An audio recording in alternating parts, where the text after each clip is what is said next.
Балалар, қой сал. Балалар, қазір біз асық ойын ойнаймыз.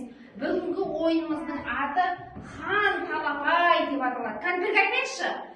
Хан талапай. Жарайсыздар. Кәні бірге айтады? Хан талапай деші кәні?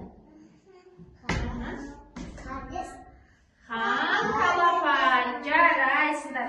Мені көрдіңдер ма? Мен қазір асықты неге шашам, е? Сендер асықты 5 асықтан, 6 асықтан талап аласыздар. Хан мүшерден.